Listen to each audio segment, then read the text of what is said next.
जब कोई मनुष्य यानी कि ब्रह्मचर्य का पालन करता है और अपने सीमन को इजैकुलेट यानी कि बाहर निकलने नहीं देता, तब उस इंसान की लाइफ में लॉन्च होती यानी कि लॉन्ग लाइफ लक्चर यानी कि चमक, कोलिनेस यानी कि पवित्र का, स्ट्रेंथ यानी कि शक्ति, नॉलेज यानी कि ज्ञान, ब्यूटी यानी कि सौंदर्य का, फेम यानी कि प्रसिद्धि के साथ साथ रुत यानी कि उस परम सत्य परमेश्वर की पहचान होती है। ब्रह्मा और चरित्र यानी ब्रह्मचर्य से मिलकर बना हुआ है। ब्रह्म का मतलब है ईश्वर, मोक्ष, धर्म, गुरु, सुख, सत्य और ज्ञान, और चर्य शब्द का मतलब है चिंतन, अध्ययन, रक्षण, सेवा, साधना और कार्य। तो फ्रेंड से टॉपिक बहुत ज्यादा इंपॉर्टेंट है।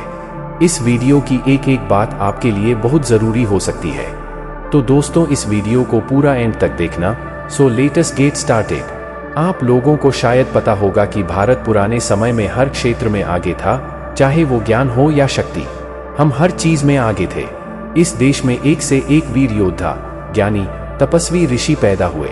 इसका एक रीजन है, जो पुराने समय में हमारे यहाँ गुरुकुल सिस्टम था, जिसमें जैसे ही बच्चा 13 साल का होता था तब उसे पढ़ने के लिए गुरुकुल भेज दिया जाता था, और जब तक वो 25 साल का होता था तब तक वो वही रहता था। इसके पीछे का रीजन ये था, 13 साल का होते ही बॉडी में प्यूरिटी स्मार्ट हो जाती है। इसका सीधा मतलब ये है कि बॉडी 13 साल की उम्र में सेमन प्रोड्यूस करना स्टार्ट कर देती है, और जब तक हम 25 साल के हो पाते हैं तब तक हमारे इस कल में प्रेजेंट प्रोफाइल यानी हमारा दिमाग का वो हिस्सा जो हमें सुपर इंटेलिजेंट और जीनियस बनाता है, वो 25 साल की उम्र का डेवलप हो जाता है। इसलिए गुरुकुल में ब्रह्मचर्य अनिवार्य थी। जैसा कि मैंने आपको बताया है, ब्रह्मा शब्द का अर्थ ज्ञान भी है। जैसा कि महर्षि मन्नु ने कहा है, ब्रह्मचारी को ब्रह्मचर्य यानी कि उत्तम ज्ञान की प्राप्ति के लिए ब्रह्मचर्य का पालन करना अनिवार्य है। एक विद्यार्थी के लिए ज्ञान ही ब्रह्म है, यानी उसका पहला उद्देश्य सिर्फ और सिर्फ ज्ञान की प्राप्ति है। हम चरित्र का पालन करने से उसकी स्मरण शक्ति और बुद्धि तीव्र यानी तेज होती है। उसके चेहरे पर उचस यानी कि एक तेज होता है, और जैसा कि स्वामी विवेकानंद जी ने कहा है कि केवल वर्ष की अखंड ब्रह्मचर्या से अद्भुत शक्तियां प्राप्त होती हैं। तो मैं आपको बताता हूं कि सेमन बॉडी में प्रोड्यूस कैसे होता है। तो सुनो, आयुर्वेद के अनुसार मानव शरीर में 7 धातु होते हैं, जिनमें से सबसे अंतिम धातु है सीमन, जिसको आयुर्वेद में वीर भी कहा जाता है। सबसे पहले आपकी छोटी आत्मा जाता है, उस फुट से आपकी बॉडी में बनता है रस, जिसे दी बॉडी फ्लोर कहा जाता है, और इसे बनने में लगभग 5 दिन का टाइम लगा है, और फिर बॉडी फ्लोट से बनता है ब्लड। इसको भी नेक्स्ट प्रोसेसर में जाने के लिए 5 दिन लगते हैं। फिर उस ब्लड से बनता है मांस यानी कि फ्लैश, फिर उस फ्लैश से बनता है फैट, देन उस फैट से बनती है बोन, फिर उन बोन से बनती है बोन मैरो, तब कहीं जाकर वो नैरो से बनता है सीमन। और इस प्रोसेसर को पूरा होने में लगभग 65 डेज लगते हैं। एक इंसान एवरेज 800 ग्राम फूड कंज्यूम करता है, और जिससे थी 50 दिन बाद आधा ग्राम सीमन तैयार होता है, and 40 drops of blood, drop of semen. अगर एक नॉर्मल इंसान के एक बार सेक्सुअल एक्टिविटी में इन्वॉल्व होने से लगभग 5 gram of semen body circulate होता है। हमारे भारतवर्ष में ऐसे महान राजा, ऋषि, महात्मा हुए, उस शेर से भी लड़ लेते थे और हमारे वजन जीतने शस्त्र उठाकर युद्ध करते थे। उनके हाथों में एकड़न थी, खून में एक चुंबकीय आकर्षण और चेहरे पर एक देश था। लेकिन आज के युवाओं ने वीर का नाश करके खुद को कमजोर बना लिया है, और बल, बुद्धि, विद्या, धातु, नेत्र, इन सब का नाश कर रहे हैं। और कमाल की बात तो ये है, मेडिकल साइंस कहता है कि ये सब नेचुरल है, चिमन को बहाने से कुछ नहीं होता, लेकिन ये सारी बातें आपको बर्बाद कर देंगी। तो दोस्तों, मैं आपसे फिर कहता हूँ, इन सब बातों को सुनकर अपने आप को बर्बाद ना करें। सिर्फ आयुर्वेद की सुने, और आयुर्वेद की माने। हमारे हिंदू स्क्रिप्ट्स के अनुसार यदि कोई 12 साल तक बिना रुकावट के कठोर और सटीक ब्रह्मचर्य का पालन करता है, तो एक नाड़ी, जिसे मेदा नाड़ी कहा जाता है, वो एक्टिव हो जाती है, और उस व्यक्ति को भूत, भविष्य और वर्तमान की सारी जानकारियां आने लगती है, और वो इंसान महासमाधि में कभी कर सकता है। उस व्यक्ति की मेदा नाड़ी इस तरह से एक्टिव होती है, उस व्यक्ति के किसी भी किताब को देखने मात्र से वो पूरी किताब उसके दिमाग में कार्बन कॉपी की तरह छप जाती है।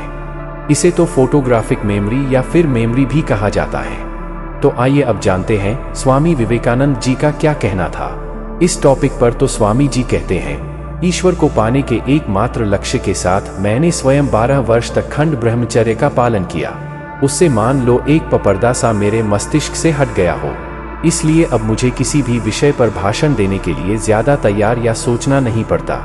मान लो कि मुझे कल कोई भाषण देना है, जो भी मुझे बोलना होगा वो मेरी आंखों के सामने कई चित्रों की तरह आज रात को गुजर आता है, और अगले दिन मैं वही सब जो मैं देखा था शब्दों में व्यक्त कर देता हूँ। जो कोई भी 12 वर्ष तक अखंड ब्रह्मचर्य का पालन करेगा, उनसे इस शक्ति को पाएगा। एक बार इंसाइक्लोपीडिया ब्रिटेन ने कहा कर सेट देकर उनके शिष्य ने कहा, इन सभी किताबों को एक जीवन में पढ़ पाना लगभग असंभव है।